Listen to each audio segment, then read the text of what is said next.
অত্যন্ত দুর্ভাগ্যজনক হলেও সত্য যে বাংলাদেশে তাবলিগ জামাতকে নিয়ে এই মুহূর্তে যা চলছে সেটা অত্যন্ত বেদনাদায়ক। বাংলাদেশের সাধারণ নাগরিক ধর্মপ্রাণ মানুষের জন্য অত্যন্ত কষ্টের কারণ। আপনারা জানেন আসন্ন তাবলিগ জামাতের বিশ্ব ইজতেমা যেটা অনুষ্ঠিত হওয়ার কথা, অনুষ্ঠানকে কেন্দ্র করে বাংলাদেশে তাবলিগ জামাতের ভিতরে বিদ্যমান দুটি গ্রুপের বিভিন্ন ধরনের আলোচনা সমালোচনা আমরা এর আগে বিভিন্ন জায়গায় তাদের বক্তব্যের বিবৃতির মাধ্যমে শুনে এসেছি। আমরা এই তাবলিগ জামাতের কারণে বিশ্বের বিভিন্ন দেশে বাংলাদেশ নামক রাষ্ট্রটিকে শুধু একটা ইজতেমাকে কেন্দ্র করে তারা চিনে যে বাংলাদেশে বিশ্ব ইজতেমা অনুষ্ঠিত হয়। আমাদের এই বিশ্ব ইজতেমাকে কেন্দ্র করে দেশ বিদেশের লক্ষ কোটি ভক্ত মানুষরা এই ইজতেমায় আসেন এবং এই ইজতেমাটি একটা মহা মিলন মেলায় রূপান্তরিত হয় আনন্দ উৎসবের মধ্যে, এবং গুরু গাম্ভীর্যপূর্ণ ইবাদতের মধ্যেও আমাদের মানুষগুলো কাটান। আমরা ভিন্ন মতের ভিন্ন আদর্শের বাংলাদেশের বিভিন্ন সোসাইটির মানুষ থাকতে পারে, কিন্তু ইজতেমাকে কেন্দ্র করে তাবলিগ না করলেও লোকটা অতি উৎসাহী হয়ে আনন্দিত হয়ে বিশ্ব ইজতেমা কেন্দ্রিক একটা প্ল্যান করতো, আনন্দ উৎসব করতো, একসাথে যাইতো, বেড়াতো। কিন্তু সাম্প্রতিক সময়ে সেই ইজতেমাকে কেন্দ্র করে কি কারণে কোন কুচক্রী মহলদের ষড়যন্ত্র আল্লাহ জানেন, এবং আপনারা নিশ্চয়ই অনেক কিছু অনুভবও করতে পারছেন, সেখানে এখন খুনাখুনি রক্তারক্তি পর্যন্ত হচ্ছে, যেটা অত্যন্ত বেদনাদায়ক, অত্যন্ত বেদনাদায়ক। আজকের যেই মুহূর্তে আমি কথা বলছি সেই মুহূর্তে তিনজন আমি শুনেছি, আমি জানি না এটার একেবারে প্রপার নিউজ যে কারা নিহত হয়েছেন এক্স্যাক্টলি, সে তিনজন যতটুকু শুনেছি বাংলাদেশের সম্মানিত ওলামাদের সম্ভবত তাদের অনুসারী তারা, এরকম আমি শুনেছি। এখন এটা ওলামাপন্থী হোক কিংবা ভিন্ন অন্য আরেক পন্থীই হোক, কোনো মানুষের জীবনই মৃত্যুর কোলে ঢলে পড়ুক কিংবা ইবাদতকে কেন্দ্র করে, ধর্মকে কেন্দ্র করে, ধর্মীয় একটি অনুষ্ঠানকে কেন্দ্র করে এরকম মানুষের জীবন যাক, সেটা আমরা কখনোই চাই না এবং এটা হওয়া উচিত নয়। আমাদেরকে শান্ত থাকতে হবে, আমাদেরকে মনে রাখতে হবে আমরা একটা খুন কিংবা একটা হত্যা, আমার সারা জীবনের যত ইবাদত করি না কেন, ওই ইবাদতের সব কিছুকে একটা অপরাধ আমাকে ধ্বংস করে দিতে পারে, একটা খারাপ কাজ আমাকে ধ্বংস করে দিতে পারে। খুন কখনো ইবাদতের সাথে, আপনি খুন করে ইবাদত করবেন, এটা কোনোদিন হতে পারে না, এটা হতে পারে না। হতে পারে আপনার যুদ্ধ হচ্ছে, মানে আপনি বাতিলের সাথে মোকাবেলা করছেন, এক পক্ষ আর এক পক্ষের সাথে লড়াইয়ের মাঝে, সেটা ভিন্ন ভিন্ন বিশ্লেষণ, ভিন্ন জায়গা। কিন্তু আমাদের একটা শান্তশিষ্ট তাবলিগ, এই তাবলিগ আমাদের শান্তিই থাকতে হবে। এবং একটা সময় আমাদের এই ধারণাই ছিল যে শান্তির প্রতীক হচ্ছে তাবলিগ। মানে বাংলাদেশের বিভিন্ন রাজনৈতিক সংগঠনগুলোর মধ্যে বিবাদমান সংঘাত দেখতে দেখতে, বিভিন্ন প্রতিষ্ঠান কেন্দ্রিক সংঘাত দেখতে দেখতে মানুষের মধ্যে একটা ধারণাই তৈরি হয়ে যেত যে বাংলাদেশে এরকম আপনার তাবলিগই সবচেয়ে শান্তশিষ্ট। আমরা সেই তাবলিগকে শান্তই দেখতে চাই। আমরা সেই তাবলিগের ইজতেমাকে সেই আগের মতো করে, মানে সকলের অংশগ্রহণে শান্তিপূর্ণ ইজতেমা দেখতে চাই। আমরা বাংলাদেশের মানুষ শান্তি চাই। আমাদের দেশকে নিয়ে একটি গভীর ষড়যন্ত্র চলছে। আপনারা জানেন যে যে কোনো জায়গায় ছদ্মবেশে কিন্তু আওয়ামী লীগ ঢুকে যাবে, আওয়ামী লীগ ঢুকে যাবে, সন্ত্রাসীরা ঢুকে যাবে। তার প্রয়োজনে যদি 6 মাস তার দাড়ি লাগান লাগে, টুপি লাগান লাগে, সেটাও সে করবে। এ কারণে আমাদের মুরব্বীদেরকে সতর্ক দৃষ্টি রাখতে হবে যে আপনারা যে কোনো আয়োজনই করেন না কেন, এই আয়োজনের মধ্যে আমি বিশ্বাস করি যারা সত্যিকার ইবাদত করেন, যারা সত্যিকার ধর্মচর্চা করেন, ধর্ম প্রচার করেন, তারা কখনোই খুনি হতে পারে না, তারা কখনোই আরেক ভাইয়ের রক্ত ঝরাতে পারে না। আমার সে কারণে মনে হচ্ছে যে আমাদের এই বাংলাদেশে এবং বিদেশ থেকে যে সকল তাবলিগের ভাইয়েরা আসেন, আপনাদের মধ্য থেকে যারা মুরব্বী আছেন, তারা বসে এ বিষয়টা দ্রুত সমাধান না করলে আপনি একটা সময় এমনও কঠিন পরিস্থিতি হবে যে আপনি তাবলিগের যে দাস নিয়ে বের হন বাহিরে নামাজের পরে, সেটার প্রতি মানুষের আর আকর্ষণ থাকবে না। সেটার প্রতি মানুষের, কারণ মানুষ নো পয়েন্ট, আপনি খুন করে কিভাবে বলবেন যে আমি আপনাকে দিনের দাওয়াত দিতে আসছি, তখন তো সেটা সে অ্যাকসেপ্ট করবে না। যেমন আমার কাছেই, আমি অবশ্যই হৃদয় থেকে এই তাবলিগ জামাতের উত্তর সমৃদ্ধ কামনা করি, তাদের প্রোগ্রামগুলোতে ভালোভাবে চলুক, এবং আমি চেয়েছিলাম এই বছর তাবলিগের বিশ্ব ইজতেমায় অংশগ্রহণ করব, এবং আমাকে সম্ভবত দাওয়াত দিয়েছিলেন বাংলাদেশের তাবলিগ জামাতের প্রধান জোবায়ের সাহেবের সন্তান, প্রেস ক্লাবে দেখা হয়েছিল কোনো একটা আয়োজন। তা আমি মনে করেছিলাম যে তাবলিগি ইজতেমায় ভালো দাওয়াতও পেয়েছি, পাশাপাশি আমি অনেক আগে একবার গিয়েছি, এবার যেহেতু বাংলাদেশে আসার সুযোগ পেয়েছি যাব। কিন্তু এই যে রক্তারক্তি, খুনাখুনি, সেখান থেকে তো আসলে আমাদেরকে ভাবিয়ে তুলছে আমাদের আগামীর সমাজ কোন দিকে যাচ্ছে। আমরা যদি শান্ত না হই, আমরা যদি ধৈর্য না ধারণ না করি, তাহলে আমরা কোন পথে যাব, কোন দিকে আমরা যাব।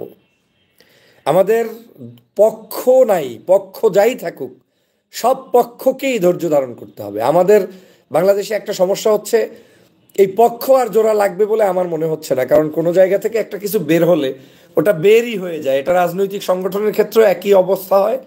ওই পীর মাশায়েখ বলেন আর ওই তাবলিগ বলেন, চূড়ান্ত পর্যায়ে গিয়ে দেখবেন যে আসলে এটা মানে মিলতাল করা খুব কঠিন। কিন্তু আমি হোপ করি যে মিলতাল হোক, কিন্তু যদি মিলতাল নাও হয়, শান্তভাবে কিভাবে থাকা যায়, প্রয়োজনে ডেট পরিবর্তন, মাঠ পরিবর্তন, আমার একজন ভাইয়ের রক্তের বদলাও যদি, মানে একটা ভাই মারা গিয়েছেন, এটাও তো একটা সমগ্র তাবলিগ জামাতের একদিনের 2 দিনের যে অ্যাক্টিভিটিস, সেই অ্যাক্টিভিটিসকে যদি বন্ধ রেখেও কারো জীবনকে রক্ষা করা যায়, সেটাই তো সবচেয়ে উত্তম, নয় কি?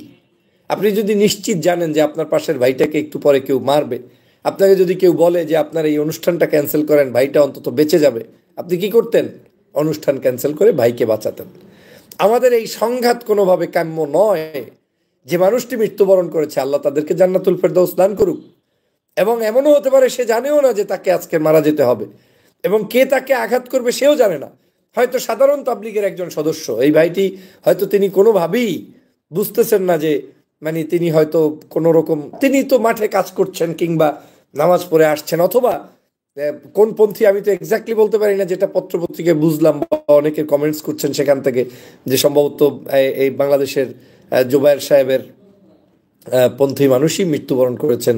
আমি যদিও আবারও বলছি, I am not sure about it, কারণ আমি কোনো পক্ষ বিপক্ষের না। আমি আপনাদের তাবলিগের একজন শুভকামনা করি, তাবলিগের একজন শুভাকাঙ্ক্ষী, আপনাদের সকলেরই শুভাকাঙ্ক্ষী। কিন্তু সন্ত্রাসের তো শুভাকাঙ্ক্ষী আমি না। যে কোনো সন্ত্রাসী কর্মকাণ্ডের অবশ্যই আমি প্রতিবাদ করছি। আজ একজন সচেতন মানুষ হিসেবে আমার কাছে মনে হয়েছে আপনাদের সামনে আমার লাইভটা দরকার। আমি আমার পক্ষ থেকে যে মেসেজটা দিতে চাই সেটা হচ্ছে, ধৈর্য ধারণ করুন, সত্যের পথে থাকুন, সৎভাবে থাকুন, অ্যাগ্রেসিভপনা বাদ দিয়ে, শক্তি পরীক্ষা বাদ দিয়ে সত্যিকার ইসলাম ধর্মের যে চর্চা, সেটা আমাদের সবাইকে করা উচিত। এবং আপনারা নিশ্চিত এই ব্যাপারে আমার চেয়ে আরও সচেতন, আপনারা অনেক বড় আলেম। আমি বাংলাদেশের উচ্চ পর্যায়ের আলেম ওলামাদেরকে বলবো যে আমাদের এ ব্যাপারে সতর্ক থাকতে হবে। আর সবচেয়ে বেশি সতর্ক থাকতে হবে পতিত স্বৈরাচার শেখ হাসিনা। আমি বারবার যেটা বলি যে সে কিন্তু এখন বিভিন্ন ছদ্মবেশে আসবে। সে এখন প্রয়োজনে তাবলিগ হয়েও যদি আসতে পারে, আসবে। অতএব এ ব্যাপারেও আপনাদেরকে সতর্ক দৃষ্টি রাখতে হবে। এখন এগুলো বললে হয় কি যে সব কিছুতে রাজনীতি খোঁজা, না, রাজনীতি খুঁজছি না, কিন্তু বাংলাদেশের পরিস্থিতিটাকে ঘোলাটে করার জন্য তারা ষড়যন্ত্র করতেই থাকবে। অতএব আপনাদেরকে, আমাদেরকে প্রত্যেককে সতর্ক থাকতে হবে, এর বিকল্প কোনো পথ নাই। সেই সতর্কতা অর্জন করে আমাদের দেশকে শান্ত রাখুন, এই মাতৃভূমিকে শান্ত রাখুন। এই মাতৃভূমিতে এইরকম যাতে মানুষ হত্যা করে কোনো কিছু না হয় সে ব্যাপারে সতর্ক রাখবেন। যে ভাইগুলো মৃত্যুবরণ করেছে, এইবার 3 জন গেল, আরও কয়জন যাবে আমি জানি না, আল্লাহ মাফ করুক। এবং প্রায় আহত হয়েছে নাকি প্রায় 50-এর অধিক, শখানেক আহত হয়েছেন। এবং গত কয়েক বছর আগে সম্ভবত আরও একজন তাবলিগের ভাই আরেকবার শহীদ হয়েছিলেন, মৃত্যুবরণ করেছেন। তো এটা আসলে আমাদের জন্য কাম্য নয়। দেশে বিদেশে আমাদের ভাবমূর্তি নষ্ট হচ্ছে, এবং বিদেশের দেখেন গেস্টও কমে যাবে। এখন একটা সময় তাবলিগে প্রচুর মানুষ হয়তো বিদেশ থেকে আসতো, এখন হয়তো তারা কমিয়ে দিচ্ছেন। এবং এই যে আমাদের ডাউনটা হয়ে যাচ্ছে, এটা কিন্তু সুন্দর নয়। তাবলিগ জামাত অবশ্যই বাংলাদেশের জন্য আমাদের অবশ্যই একটা ভাগ্যের দিক যে আমরা তাবলিগের ইজতেমাটা বাংলাদেশে পাই। কিন্তু ভাগ্যের দিক করতে গিয়ে বাংলাদেশের মান সম্মান, ধর্মীয় অনুভূতির প্রতি যাতে আমাদের বিরাগ বাজন কেউ হয়, এরকম পরিস্থিতি না হয়। বিদেশের মাটিতে যখন শুনবে যে বাংলাদেশে ইজতেমাকে কেন্দ্র করে মারামারি হয়েছে, 3 জন মানুষ মৃত্যুবরণ করেছে, তারা এটাকে কিভাবে নিবে? তারা এটাকে হোল কান্ট্রি হিসেবে নিবে যে বাংলার মানুষ খারাপ। আর আসলেও বাংলাদেশের যে কোনো ইস্যুতেই আমার কাছে কেন জানি মনে হচ্ছে যে আমাদের কোনো পরিবর্তন হবে বলে মনে হচ্ছে না। আমাদের অনৈক্য এত বেশি, কারি সাহেব, মুয়াজ্জিন সাহেব, ইমাম সাহেব, পীর সাহেব, হ্যাঁ, রাজনৈতিক দল, বেরাজনৈতিক দল, সাধারণ মানুষ, নাগরিক, এত পরশ্রীকাতরতা, আমাদের এত বেশি হিংসা, দোকানদার আর এক দোকানদারের সাথে, আমি অবাক হয়ে যাই। এইরকম অনৈক্য থাকলে সেই জাতির কোনোদিন পরিবর্তন হয় না, সম্ভব না। আমাদের সে কারণে ঐক্যবদ্ধ হয়ে দেশকে যেমন রক্ষা করতে হবে, ধর্মীয় অনুশাসন রক্ষা করতে হবে। মনে রাখবেন, আপনি তাবলিগ জামাত করে মারামারি করেন, আর পীর সাহেবের নামে করেন, আর ওই জামাত হেফাজত চরমনের নামে করেন, আলটিমেটলি আপনার এই মারামারিটার সার্টিফিকেটটা গিয়ে পড়ে মুসলমান এবং ধর্মের উপরে, ইসলামের উপরে। কারণ আপনি তো একটা ইসলামিক সাইনবোর্ড এখানে আছে, ইসলামিক ব্যাকগ্রাউন্ড আছে। অতএব আমাদের এই ধর্মকে অনেকে মনে করতে পারেন যে হাতে তালিও দিতে পারেন, বেশ ভালো, অমুকে অমুকে লাগুক, অমুকে অমুকে চলুক। এই হাতে তালি গোষ্ঠীও খারাপ। এই হাতে তালি দিয়ে তো সমাধান নয়। আমার এই দেশের যে কোনো মুসলমানের সামান্যতম অপরাধও বিশ্বের কাছে একটা বড় অপরাধ হিসেবে ধর্মের বিরুদ্ধে যায়, ইসলামের বিরুদ্ধে যায়। অতএব আমাদেরকে সতর্ক না থাকলে এখান থেকে বের হওয়ার কোনো উপায় নাই। সতর্ক হতে হবে ধর্মের স্বার্থে, সতর্ক হতে হবে মুসলমানদের স্বার্থে। অতএব আপনি যে পরিচয়ই মুসলমান থাকেন না কেন, পরিচয় ভিন্ন হতে পারে, কিন্তু আপনার ওই পরিচয়টায় আমার ধর্মের যাতে ক্ষতি না হয় সে ব্যাপারে সজাগ দৃষ্টি রাখতে হবে। একটা সময় আপনার কারণে উপকার হয়েছে, মানতেই হবে। বিশ্ব আমাকে চিনেছে, আপনার তাবলিগি ইজতেমার কারণে, বিভিন্ন দাওয়াতি কার্যক্রমের কারণে, মসজিদ ভিত্তিক দাওয়াত করার কারণে বহুত মানুষ, সাধারণ জীবনযাপনকারী বহুত মানুষ অন্ততপক্ষে দিন ইসলাম সম্পর্কে যতটুকুই জানুক, জানতে তো পেরেছে, তারা করছে, এটা ভালো দিক। সমাজের সব কাজ আমি করব, আপনি করবেন না, এমন না।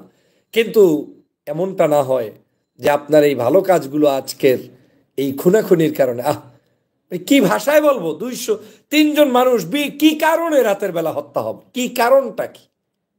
নামাজ পড়তে আসবো, ওয়াজ করতে আসবো, সেখান থেকে সারা মসজিদে চেল্লায় যাব, সেই কারণে আমাকে মারা যেতে হবে? এটা তো রাজনৈতিক সংঘাতের মতো একটা পরিস্থিতি দেখছি, এবং রাজনৈতিক সংঘাতও তো কোনো অবস্থায় কাম্য নয়, প্রিয় বন্ধুরা আমার।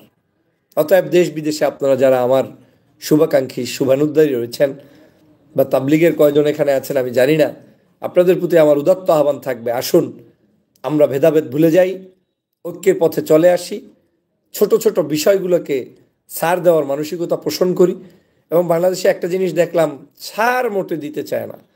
ফরজ, ওয়াজিব, সুন্নত, মোস্তাহাবের বাইরে নফলের পরেও কোনো বিষয় থাকলে সেটা নিয়েও আমাদের দেশে কিন্তু রেষারেষি চলে, যেটা আমাদেরকে ধ্বংস করে দিচ্ছে। এক পীর আর এক পীরের বিরুদ্ধে যখন কথা বলে, এক আলেম আর এক আলেমের বিরুদ্ধে যখন কথা বলে, এক তাবলিগ আর এক তাবলিগের বিরুদ্ধে যখন কথা বলে, এক ইসলামী দল আর এক ইসলামী দলের বিরুদ্ধে যখন কথা বলে, তখন সাধারণ মানুষ এটাকে ভালোভাবে নেয় না। আপনি বলার সময় মনে করতে পারেন যে খুব সুন্দর বলছেন, জনগণ মনে হয় আপনার কথাটাকে খুব ভালোভাবে নিচ্ছে, আসলে আপনার কথাটা শুনছে বাধ্য হয়ে। 2 মিনিট পরেই চায়ের দোকানে গিয়ে বলছে, দেখো এই হুজুরের অবস্থা, দেখো এই আলেমের অবস্থা, দেখো এই তাবলিগের অবস্থা। আমি সে কারণে বারবার অনুরোধ করছি, আপনার যা ইচ্ছা আপনার মতো আপনি চলেন। এদেশে চলতে তো হবেই, সবাই যার যার মতো চলবে। আমি কোনো গোষ্ঠীর কোনো অ্যাক্টিভিটিসের উপরে আমার কোনো নিষেধাজ্ঞা নাই, কিন্তু আমি জোর গলায় অনুরোধ করছি, অন্তত এতটুকু কি করা যায় কিনা, আপনারটা আপনি করেন ভাই, আমার প্রশংসারও দরকার নেই, আমার ক্ষতি করারও দরকার নেই।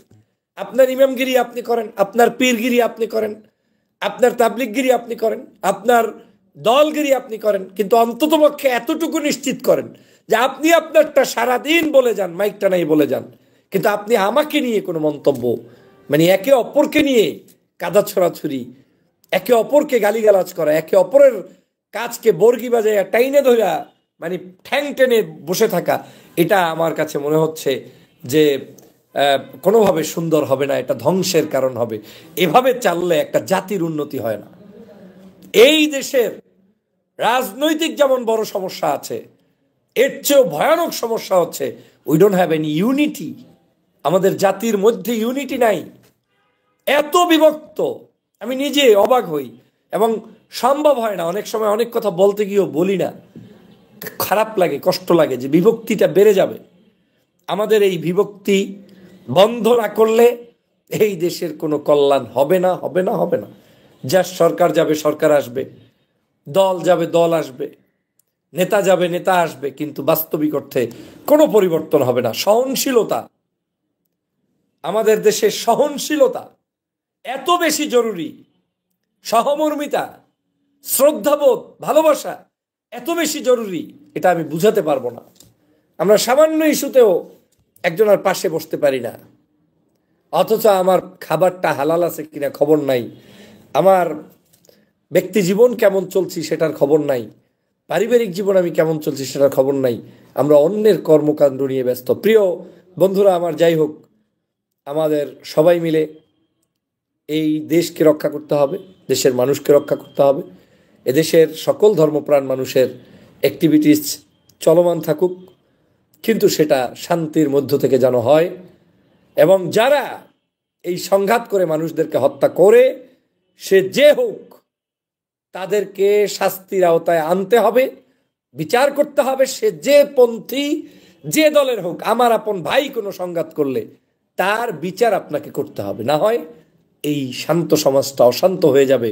কয়েকদিন পর মসজিদে মসজিদে লাঠালাঠি হবে, ডালাডালি হবে। এগুলো কিসের লক্ষণ? এটা আমাদের জন্য কোনোদিন কাম্য নয়। সবাই ভালো থাকবেন, সুস্থ থাকবেন। তাবলিগ জামাতের বিশ্ব ইজতেমার প্রতি শুভকামনা। আল্লাহ পাক এই দ্বীনি খেদমতকে কিয়ামত পর্যন্ত সুন্নাত তরিকার উপরে সুস্থ সুন্দরভাবে, ঝঞ্ঝাল মুক্তভাবে কায়েম রাখুক। আলেম ওলামা, ইসলামপন্থী নাগরিকরাই এর সমাধান দিক এবং তারাই এটাকে আলোচনা করে, পর্যালোচনা করে তাদের পদ্ধতি নির্ধারণ করুক। আমিন। আল্লাহ হাফেজ। আসসালামু আলাইকুম ওয়া রাহমাতুল্লাহি ওয়া বারাকাতুহু।